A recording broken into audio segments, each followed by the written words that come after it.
Welcome back to another episode of Repentlabs. I'm your host, Joe Petruzzi, and we're going to be continuing our series on evolution called Devolved. And today, part 4, it's going to be the problem of life from non-life. Basically, if we want an evolution to start, we couldn't even do it. We can't even get step 1 to begin. So that's going to be a pretty big issue for the rest of the theory. So continuing on this series of Devolved, basically, we're trying to look at each piece of evolution step by step and trying to see, does this really have a basis? Is there evidence for this? Do Christians really need to be afraid of scientists bringing the theory of evolution? Well, the answer that I already know is no. And that's exactly what we're doing in this series. We're dissecting each one of these pieces to show that really the theory of evolution is so irrational that if an eighth grader were to take it as basically their final project to present to their teacher at school, they would get expelled. Because there's just no basis for it on the evidence side. There's not even really a basis on the philosophical side.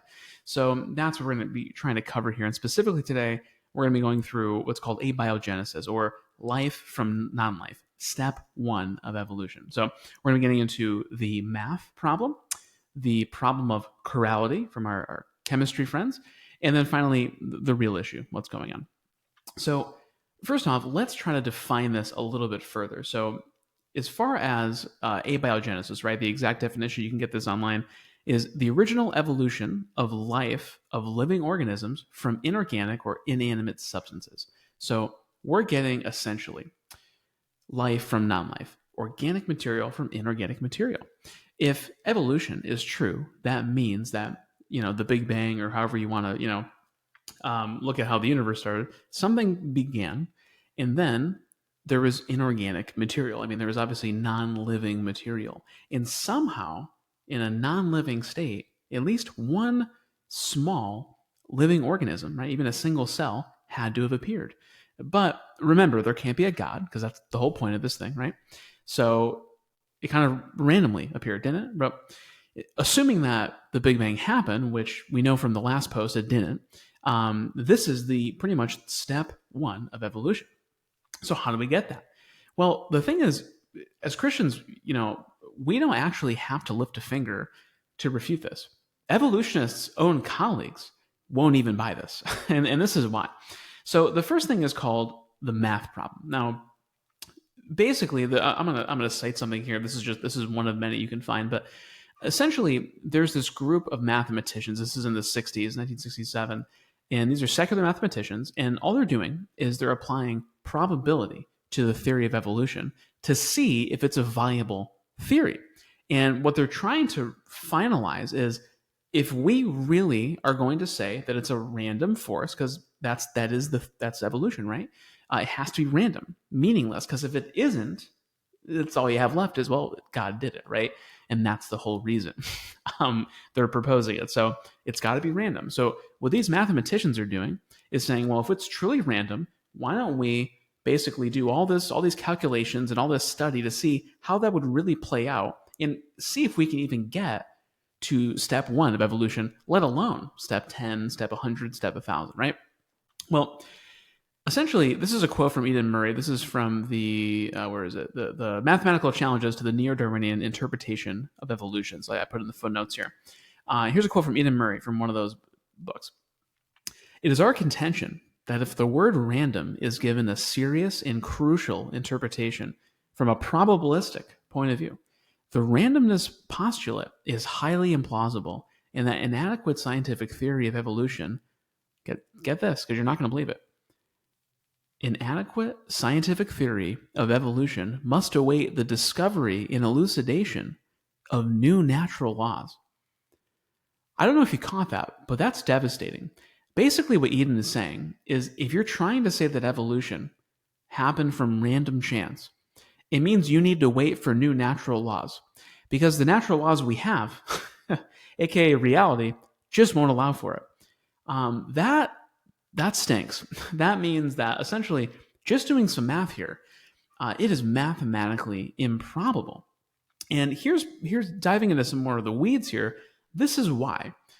So going further, Michael Dent points out, this is in his book, Evolution, A Theory in Crisis. Basically, to get one cell, so that's what we're talking about, right? So let's just say we're trying to get one living cell. We're trying to get one living organism. That's all we need, at least to start evolution. So to get one cell, by chance, is what he says in his book, it would require 100 functional proteins to appear simultaneously in one place.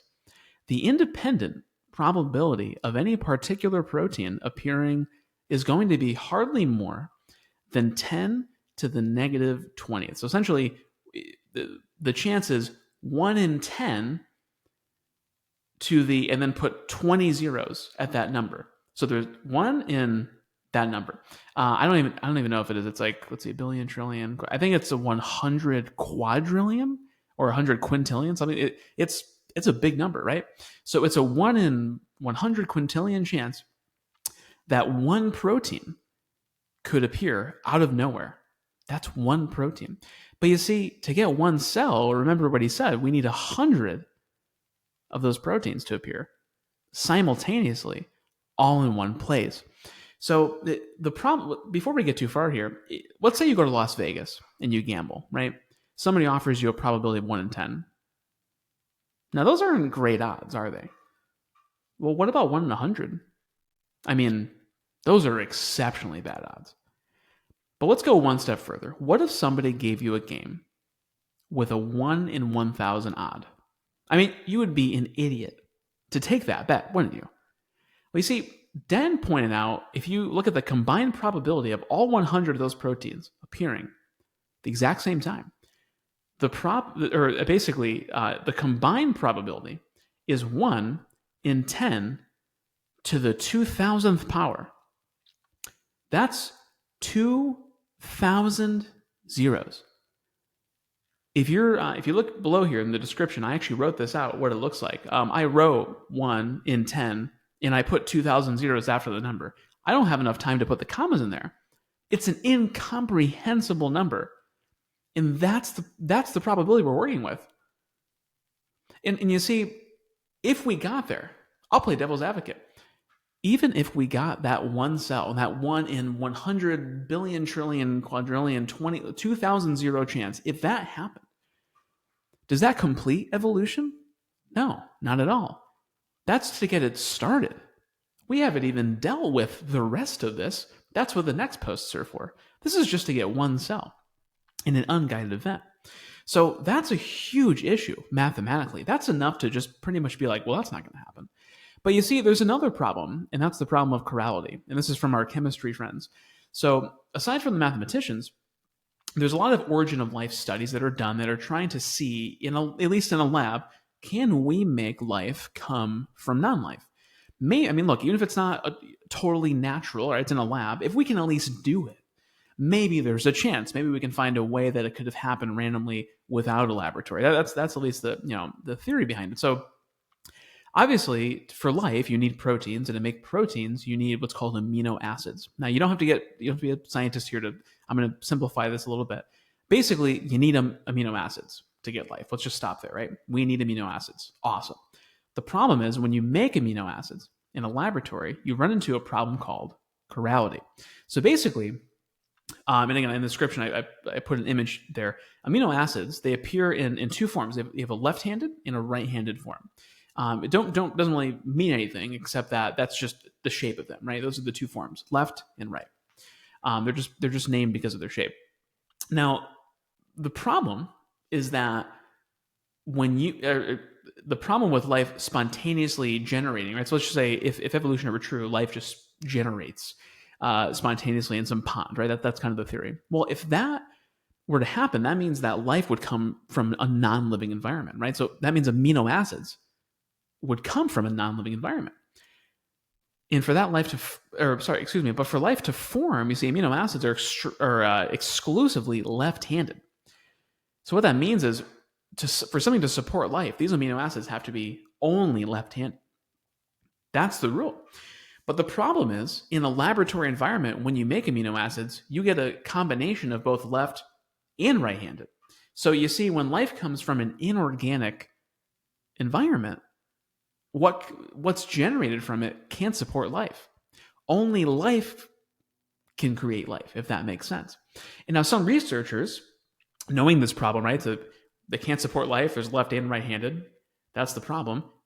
What they'll do is they'll construct a filtering system. They'll say, hey, you know what? Why don't we put some system in place to filter these out so we can get down to only the left-handed amino acids? I mean, look, if we can at least do that, maybe later we can find a path to see how this somehow naturally happened, right? But if we can just manufacture this, and they put a filtering system in, and without boring you with the details, for thermodynamics and other related reasons, some of the left-handed amino acids basically spontaneously turn to right-handed ones. So it doesn't solve the problem. You can't get around it. No matter what you do, you cannot get life from non-life, even in a laboratory setting. So from the chemist perspective, abiogenesis doesn't work either. And to kind of combine these two in, just so you guys know, abiogenesis, it's actually considered an obsolete view in many technical journals today. I'm going to read two of them from you. This is the definition of abiogenesis in the McGraw-Hill Dictionary of Scientific and Technical Terms. It's defined as the obsolete concept that plant and animal life arise from non-living organic matter. And this is from the Oxford Dictionary of Science. The development of living organisms from non-living matter, as in the supposed origin of life on Earth, or in the concept of spontaneous generation, which was once held to account for the origin of life, but which modern understanding of evolutionary processes has rendered outdated. Ouch. Abiogenesis isn't looking too good. And you see, the real issue is this. If abiogenesis is mathematically improbable, and we know from a chemical perspective it can't happen, and there's no observable evidence of it happening, doesn't that mean we can't start evolution? I mean, if we can't even start evolution, then why do we hold to it? I mean, why would you hold on to a theory that even if you grant everything else after it, if it can't even start, why still hold on to it? Well, the reason is because we want it to be true. That's the reason. I'll say this every post. People don't hold evolution because it's this observable scientific fact. They hold on to it because it's a philosophy. And it's a philosophy that allows humans to be basically be able to do what they want. We don't have to submit to an authority, which is God. We're basically we're no different than broccoli. And if that's the case, then we can make up our own rules, and that's very pleasing to us. And when you reject God, this is exactly what happens. You're left with absurdity because things get so bad that when philosophies like evolution come up, we just take them, we assume that they're true, and we live out our life, even though it's ridiculous. Me and you aren't ancestors of broccoli.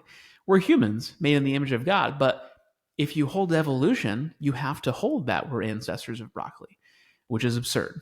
And this is exactly what the Bible teaches. I'll say just a few verses here that I think are really lightning on this. 1 Corinthians 1:20. Has not God made foolish the wisdom of this world? I mean, it just, when you reject God, anything else, which is the wisdom of this world, anything else always gets reduced to absurdity. Colossians 2:8. See to it that no one takes you captive through hollow and deceptive philosophy, which depends on human tradition. And finally, Romans 1:21. For although they knew God, they did not honor him as God or give thanks to him, but they became futile in their thinking, and their foolish hearts were darkened. Claiming to be wise, they became fools. Wow, isn't that so true? I mean, how many scientists and engineers and just brilliant people that are so smart in the technical field, they just know their stuff, and they can even show you evidence that they think backs up evolution or backs up their philosophy that there is no God. And yet the entire time, God is letting them breathe. The entire time, they're assuming that science will stay the same. It's absurd. And even though they claim to be wise, underneath, they're a fool because they've rejected God. So that's obviously the problem with abiogenesis, but we're not done yet. We know that abiogenesis isn't going to fly mathematically and chemically, but that's the beginning of evolution, right? We can't even start it. But on top of that, we're going to get deeper. Let's just say that happened. And let's say that the Big Bang happened and abiogenesis happened, and we actually got life from non-life. Is evolution proven yet? we have no, we have far more to go. So next week we're going to be getting into the fossil record and how it doesn't confirm evolution; it confirms God's judgment.